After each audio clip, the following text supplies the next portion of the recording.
tema da nossa exposição de hoje é mais uma passagem do Evangelho, o capítulo 24 do Evangelho segundo o Espiritismo, que trata da candeia debaixo do alqueire, os itens 11 e 12, que são os sãos não precisam de médico.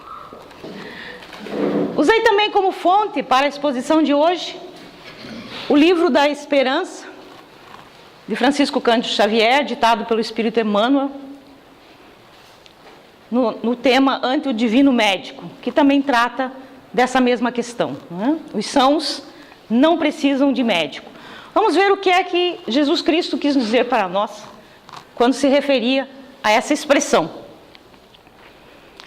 Jesus diz, Mateus escreveu, não são os que gozam de saúde que precisam de médico. Parece uma coisa lógica, né? Nós, quando estamos saudáveis, nem nos lembramos que os médicos existem, aliás. Queremos distância, né, dos médicos. Só quando ficamos doentes é que daí precisamos do auxílio dos médicos.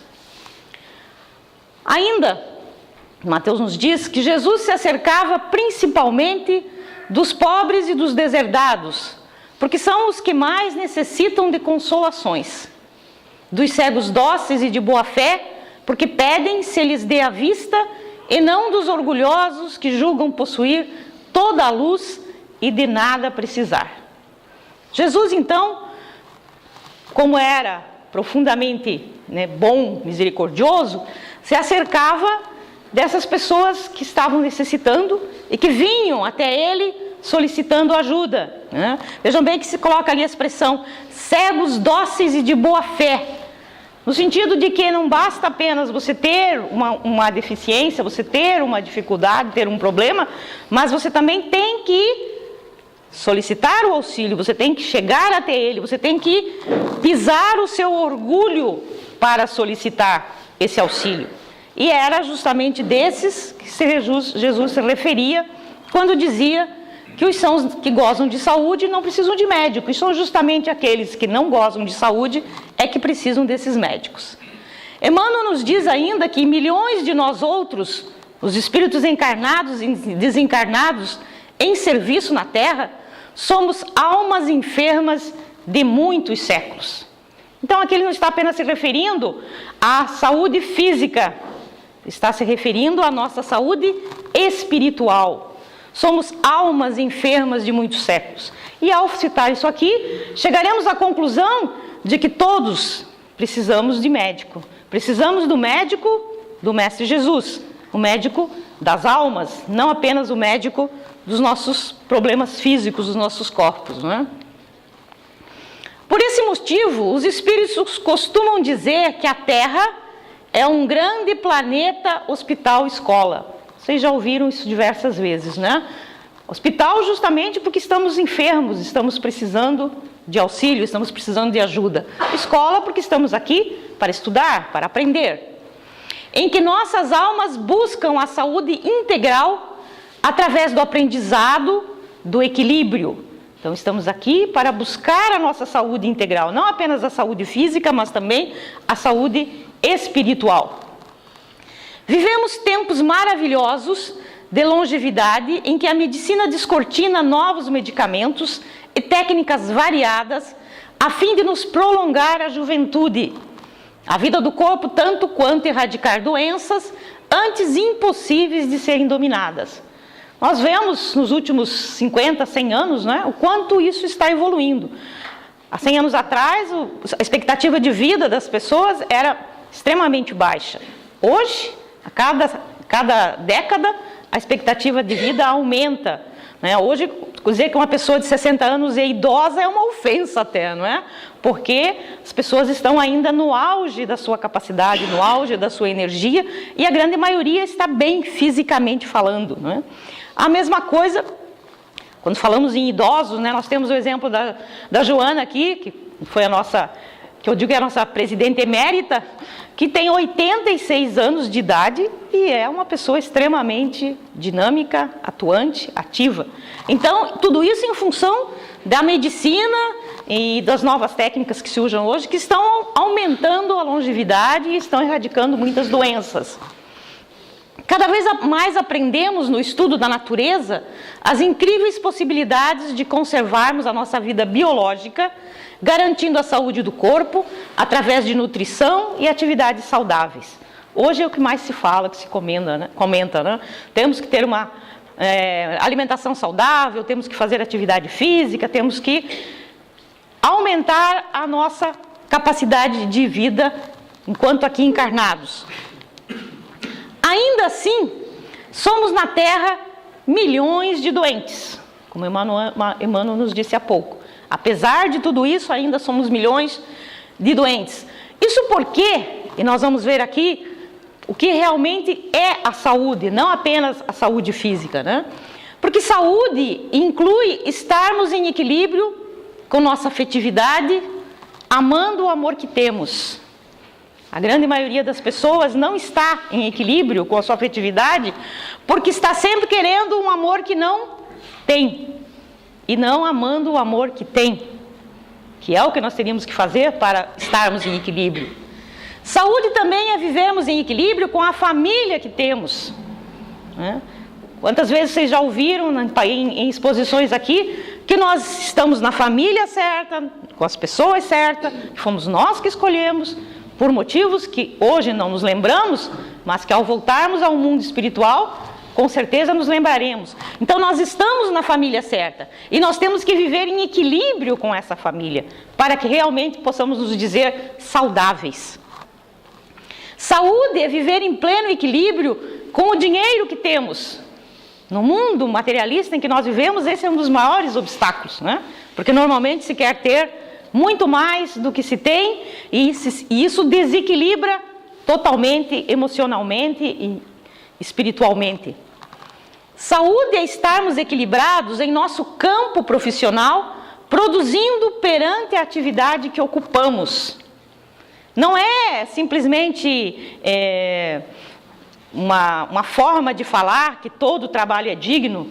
Não, realmente, se nós desempenhamos a nossa atividade com toda a nossa vontade, com a nossa energia, com a nossa responsabilidade, nos doando integralmente, temos, para sermos saudáveis, que produzir o melhor possível naquilo que fazemos e não naquilo que gostaríamos, hipoteticamente, de fazer, mas que por algum motivo não conseguimos.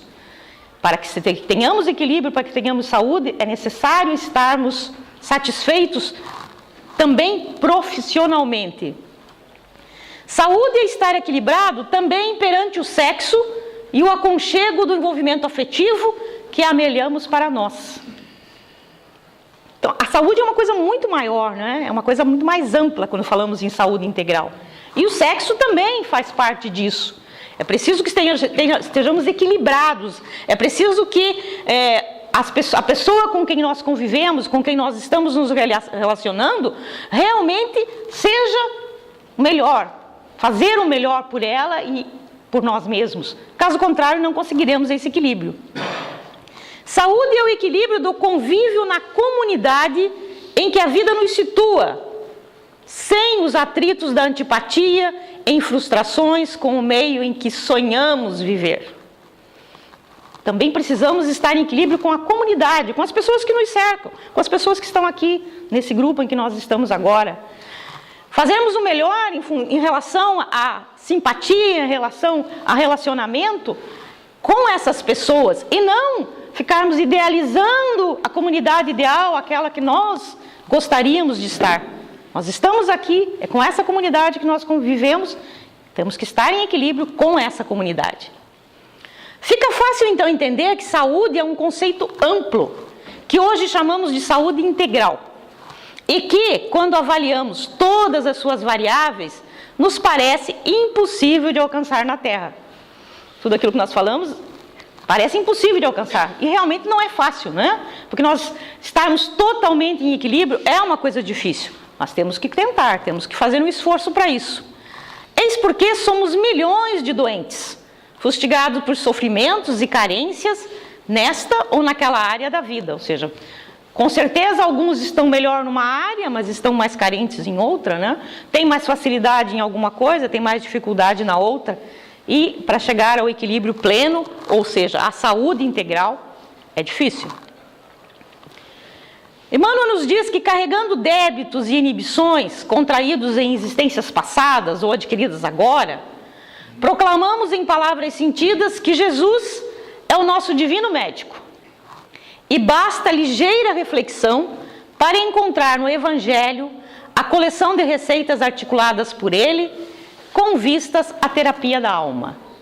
Tudo aquilo que eu me referi há pouco, que nós temos que procurar exaustivamente chegar ao equilíbrio para termos essa saúde integral, as receitas para isso estão todas no Evangelho segundo o Espiritismo.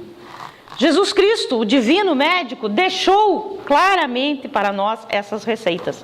Nós só temos que saber como procurá-las e como colocá-las em prática para conseguirmos chegar a essa saúde integral. Deus, em sua misericórdia infinita, apiedado de nossa miséria espiritual, enviou à terra seu Filho Jesus, que também é conhecido como médico das almas, a fim de que nos socorresse em nossa precária saúde espiritual.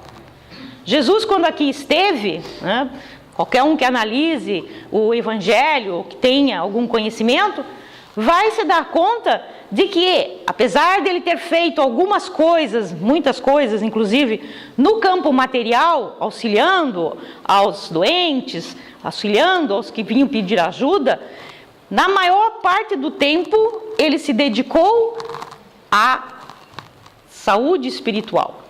Ele se dedicou a mostrar qual o caminho, qual o roteiro, qual a maneira das pessoas se melhorarem moralmente, se melhorarem espiritualmente e não apenas fisicamente. Jesus trouxe para nós todo um programa de saúde do espírito.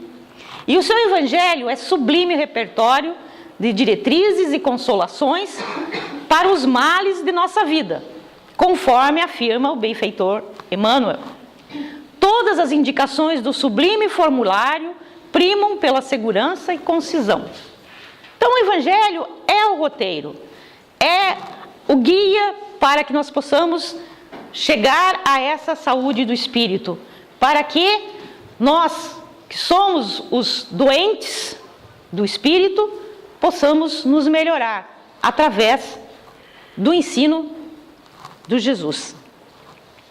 E quais são essas questões que nós temos que nos esforçar para melhorar, além do que nós já falamos antes, para chegarmos a essa saúde integral? Qual é o remédio para todos esses males? Está tudo no Evangelho, e aqui nós colocamos de uma forma bastante resumida. Para um dos males, um dos maiores, o egoísmo, a doença da alma que nos impede de viver a fraternidade pura, qual é o remédio que Jesus nos indica? Nas perturbações do egoísmo, ele diz: faze aos outros o que deseja que os outros te façam. Simples assim, não é? Se você fizer aos outros o que você deseja que eles te façam, com certeza não será egoísta, não é? Para a cólera, que é a crise de animalidade e violência que nos cega, atirando-nos ao abismo do isolamento, qual é o remédio? Nas convulsões da cólera, na paciência possuirás a ti mesmo. Foi Jesus que disse isso. Então precisamos do quê? Exercitar a paciência para dominar a cólera, para acabar com esse mal. E aí conseguirmos equilibrar-nos e chegarmos à saúde integral. Na revolta, achar que do orgulho e pretensão de falso merecimento que nos rouba a conquista da humildade. Nos acessos de revolta, humilha-te e serás exaltado. Então, normalmente as pessoas quando se revoltam, é o orgulho que vem à tona, é a pretensão de achar que é melhor, a pretensão de achar que merece alguma coisa e não conseguiu conquistar. E é nesse momento, para acabar com isso, a necessidade de se humilhar. O que significa se humilhar?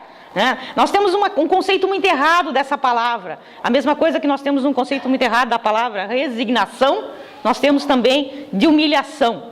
Não é humilhação no sentido de se deixar, de permitir que os outros te façam mal, permitir que os outros te coloquem para baixo. Ao contrário, é dominar o teu orgulho. É conseguir vencer esse orgulho. É conseguir entender que você não é melhor nem pior do que ninguém. Que todos são iguais e todos têm o mesmo merecimento. E isso é que chama-se humilhação. Por isso que Cristo disse: humilha-te e serás exaltado. Porque somente quando você consegue vencer o teu orgulho é que ocorre essa exaltação. A vaidade. O mundo de hoje está repleto disso, né? O que é a vaidade? A demência do senso de realidade em que nos iludimos ser o que não somos, desviados da realidade boa e simples. Iludimos-nos de ser o que não somos, ou querermos ser o que não somos. Isso que normalmente leva à vaidade. Jesus nos disse então: não entrarás no reino do céu sem a simplicidade de uma criança. O que ele queria dizer com isso? Justamente porque a criança ainda não tem essa exaltação, ainda não tem esse senso de realidade errôneo, ainda não está precisando se tornar melhor do que é, precisando seguir padrões. Então a criança, ela tem essa simplicidade, que depois, à medida que ela vai crescendo, ela vai perdendo, porque a sociedade vai estabelecendo esses padrões que ela acaba incorporando. Jesus foi claro, né? Não entrará no reino do céu sem a simplicidade de uma criança. É preciso vencer esse obstáculo. A dissimulação. Moléstia do caráter que afasta-nos do aprendizado, roubando-nos o presente pelo medo e ansiedade de sermos descobertos tais quais somos. Então as pessoas dissimulam, elas procuram enganar os outros porque têm medo de que sejam descobertos tais quais são e não serem aceitos dessa forma. Por isso usam da dissimulação. E o que Jesus nos diz? Na paralisia de espírito por falsa virtude, se aspiras a ser o maior, sê no mundo servo de todos. A melhor forma de ser o maior é ser o servo de todos, é ser aquele que está sempre disposto a servir, a auxiliar. Este, com certeza, é que será o maior e não aquele que procura enganar, que procura dissimular, que procura se fazer aquilo que ele efetivamente não é. O ódio. O mundo está dominado pelo ódio, infelizmente, né? Câncer do afeto que sufoca as células benignas do amor, intoxicando as relações no patrocínio da solidão, que leva à solidão, né? Vejam bem, câncer do afeto. O ódio é o câncer do afeto. Ele faz com que as pessoas se intoxiquem de tal forma e rompam todos os seus bons propósitos e fiquem cegos. E o que diz Jesus Cristo para nós com relação a isso? Ama os teus inimigos. Uma das mais difíceis, né? Que Jesus nos colocou. Ama os teus inimigos. Porque se você amar só os teus amigos, se você amar só os que te amam, qual é a vantagem disso? Todos fazem, né? Qualquer um pode fazer. Até os maus amam os que os amam. Então, nós temos que fazer muito mais do que isso. Temos que amar os inimigos, para dessa forma poder vencer o ódio. A ignorância. Metástases da preguiça e do comodismo, que rouba da criatura o prazer de aprender e crescer para viver mais e melhor. Então a ignorância, muitas vezes, né, como está escrito aqui, ela faz com que você não tenha o desejo de crescer, de aprender, de se melhorar. Fica naquele comodismo. E qual é a receita? Qual é o remédio? Nos delírios da ignorância, aprende com a verdade e a verdade te libertará. É o que Jesus nos disse. Aprenda com a verdade. Procura o conhecimento, procura se conhecer, para que assim você consiga vencer a ignorância e consiga crescer cada vez mais. A ofensa. Transtorno da compreensão que cronifica a violência nas loucuras da vingança. Fui ofendido, tenho que retaliar. Fui ofendido, tenho que revidar.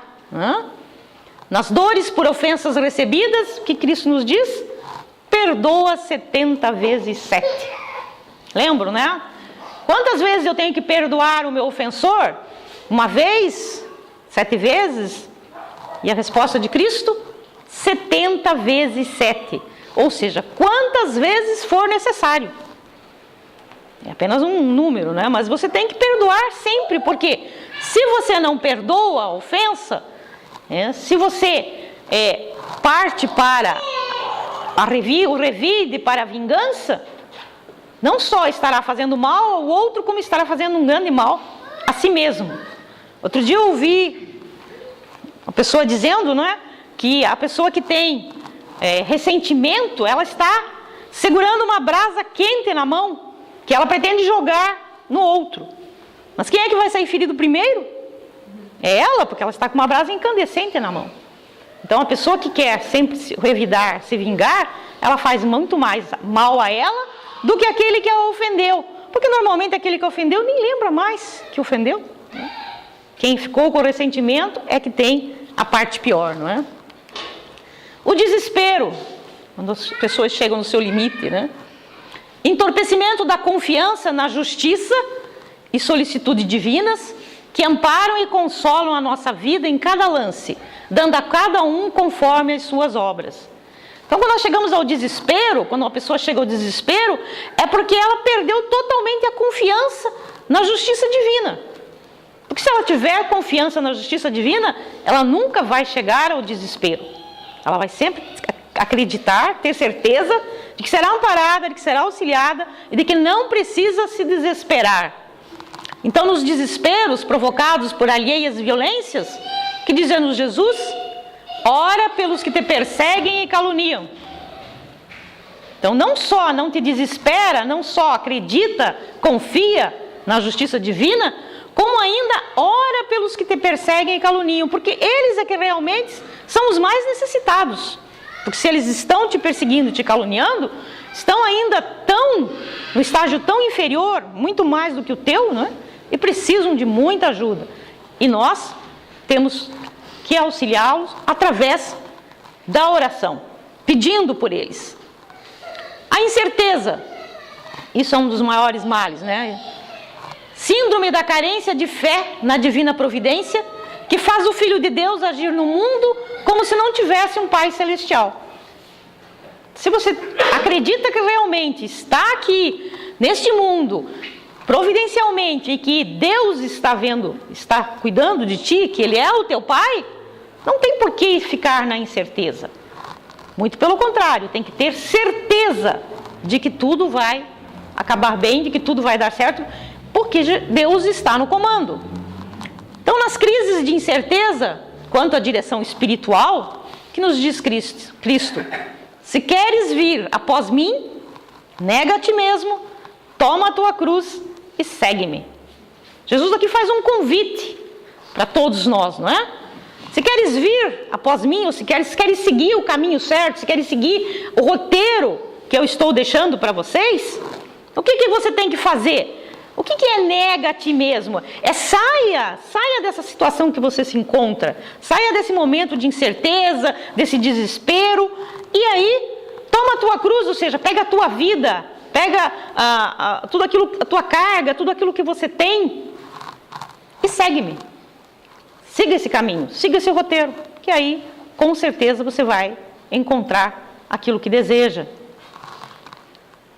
Eis então, depois de tudo isso, né, tanta coisa negativa, a boa notícia: Jesus, o divino médico das almas, ele veio à Terra por todos nós.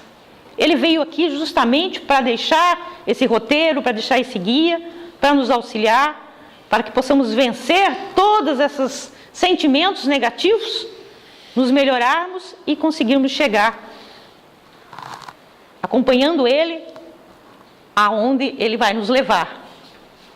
Nós, as consciências que nos reconhecemos endividadas, regozijamo-nos com a declaração consoladora do Cristo.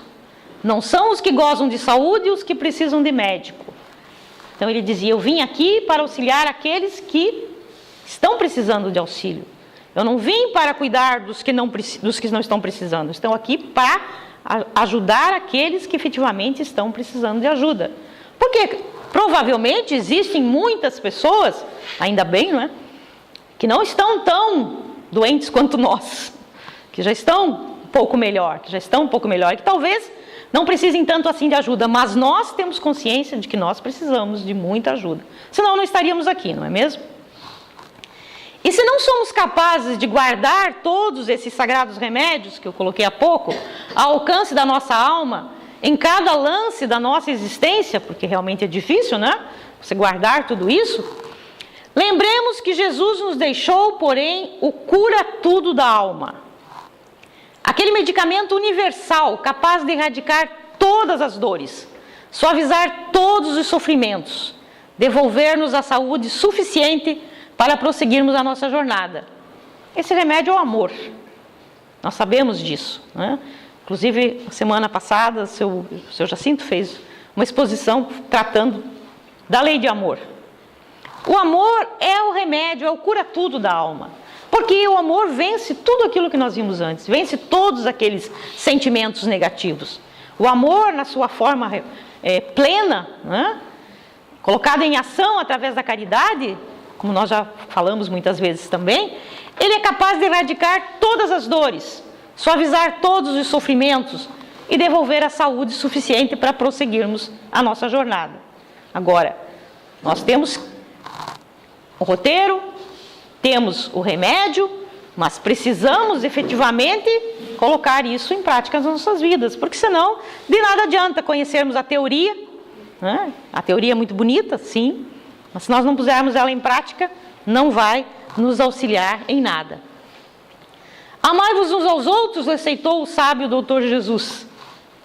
Mas é importante que saibamos que nenhuma doença pode ser curada se insistirmos em manter a receita no bolso, sem ingerirmos as doses necessárias do remédio curativo. De nada adianta a gente ir no médico, né? O médico nos passar a receita do remédio que a gente tem que tomar, a gente guardar a receita, não comprar o remédio, ou até comprar o remédio, mas não tomar o remédio. Não vai adiantar de nada. E se isso vale para a saúde física, também vale para a saúde espiritual. De nada adianta nós conhecermos, como eu disse há pouco, o roteiro, o caminho, Jesus ter nos deixado, a doutrina espírita maravilhosamente ter transformado tudo isso de uma forma bastante simples, bastante fácil de entender. Qualquer um pode ler o Evangelho e não vai ter dificuldade nenhuma de entender, porque a linguagem é simples e direta. De nada adianta, né? Se nós insistirmos em guardar a receita. Comprei o Evangelho, mas o Evangelho está lá na estante, só para enfeitar a estante. Ou, até li o Evangelho, mas será que eu vou me dar o trabalho de fazer tanta coisa? Muito complicado. E aí, fica lá. Aí, com isso, não vai adiantar, não é? É necessário que façamos uso profilático desse elixir, o amor, diariamente. Temos que tomar doses diárias de amor, sem limite de dosagem. Agora mesmo, há sob nosso teto alguém a quem nosso amor pode fazer grande diferença. Que a gente sempre pensa, eu tenho que amar a humanidade, o tal do amor universal, né? Tão bonito de falar. Mas não precisa ir tão longe assim. Debaixo do teu teto, com certeza, sempre tem alguém que precisa do teu amor. E que de repente você... Porque a vida é muito rápida, é tudo muito difícil, é tanta coisa para fazer, não dá tempo para nada, você está esquecendo, deixando de lado, né? E é preciso usar esse remédio, o amor, em grandes doses. Em todos os instantes, o amor é remédio aplicável. Até mesmo na solidão, podemos fazer uso dele, elevando a Deus uma prece por aqueles que amamos ou por aqueles que ainda não aprendemos a amar. Porque você pode dizer, mas eu moro sozinho, eu sou uma pessoa sozinha, nem tem ninguém para quem dar amor. Mas mesmo na solidão você pode dar amor. Através da prece. Por aqueles que não estão contigo, mas que você ama. Ou mais longe ainda, né? Até mais importante ainda, por aqueles que você ainda não aprendeu a amar, mas que você precisa aprender a amar. No trabalho, o amor dulcifica as relações e potencializa a afetividade. Como seria bom num ambiente de trabalho se todos se amassem, não é mesmo? Com certeza, o trabalho renderia muito mais, com certeza as pessoas não ficariam tão cansadas, né? Não teriam tanta vontade de sair correndo e ir para casa, porque o amor dulcifica as relações das pessoas e potencializa a afetividade, fazendo com que tudo se torne melhor. Na família, o amor cauteriza feridas e promove o bem-estar. Na família, então, é que o amor tem que ser usado em doses generosas mesmo, né? Porque é ali, normalmente, que estão as maiores feridas, os maiores problemas, as maiores dificuldades. E é preciso usar o amor para cauterizar essas feridas. Na sociedade, o amor estabelece laços de fraternidade entre desconhecidos, ampliando os tesouros do afeto. Nós somos seres sociais, vivemos em sociedade, precisamos viver em sociedade. Por isso que o amor é tão importante nessa sociedade. Não só na nossa sociedade enquanto comunhão espírita cristã, em que aqui sim a gente sabe que o amor impera, que o amor faz maravilhas, mas também na sociedade lá fora, com aquelas outras pessoas com quem nós convivemos, que temos que conviver. Precisamos colocar o amor nessas relações. Então, sempre o amor a nos curar, sempre o amor como solução. O remédio para todos os males. Né? Uma palavrinha tão pequena e que, infelizmente, nos dias de hoje, tão deturpada, mas que nós, enquanto estudantes da doutrina, enquanto espíritas, temos consciência do que realmente o amor significa. Né? Dizemos que o amor faz com que tudo se torne melhor. E este amor, bem colocado, né, através da caridade, e a caridade do ponto de vista espírita, faz a grande diferença. Precisamos colocar o amor nas nossas vidas, porque é o amor que vai nos curar, é o amor que vai fazer com que consigamos chegar à saúde integral. E para finalizar, examinemos esse parágrafo do benfeitor Emmanuel. Todos aqui sabem, quando a gente fala de Emmanuel, de quem a gente está falando, né? Do guia espiritual do Edivaldo Pereira Franco, um dos nossos melhores... desculpe, Chico Xavier. Sabe por que eu falei do Divaldo? Porque eu estava lendo o livro do Divaldo hoje. Do Divaldo e a Joana de Ângeles, né? Do nosso amado Chico Xavier. Emmanuel nos diz então o seguinte: sim, somos espíritos enfermos com ficha especificada nos gabinetes de tratamento instalados nas esferas superiores. Então todos nós temos a nossa fichinha lá. Todo mundo tem lá. Dos quais instrutores e benfeitores da vida maior nos acompanham e analisam ações e reações. Então estamos continuamente sendo acompanhados por esses benfeitores que se interessam por nós, que querem nos ver melhorados. Mas é preciso considerar que o facultativo, mesmo sendo nosso Senhor Jesus Cristo, não pode salvar o doente e nem auxiliá-lo de todo se o doente persiste em fugir do remédio. Então Emmanuel reintegra aqui. Não adianta, não vale de nada que a espiritualidade esteja atenta a nós, que nós tenhamos todos nós uma fichinha lá, que tudo se saiba a nosso respeito, que eles estejam dispostos constantemente a nos auxiliar, que o próprio Jesus Cristo esteja fazendo todo esse trabalho, porque se nós insistirmos em fugir do remédio, se nós insistirmos em não nos tratarmos, se nós insistirmos em não nos melhorarmos, se não quisermos colocar em prática tudo aquilo que nós vimos aqui hoje, se não usarmos o amor como forma de nos curarmos e chegarmos à saúde integral, não vai adiantar de nada. Então temos que realmente nos esforçarmos, fazermos um esforço para que todas essas entidades, todas essas esferas superiores possam realmente nos auxiliar. Isso ninguém vai fazer por nós. Eu não posso fazer por nenhum de vocês, nem vocês podem fazer por ninguém. É cada um por si só. Né? Eu espero que todos façam um esforço bem grande para poder transformar isso em realidade. Era o que eu tinha para hoje. Muito obrigado pela atenção. Vamos agora, então, para os passes.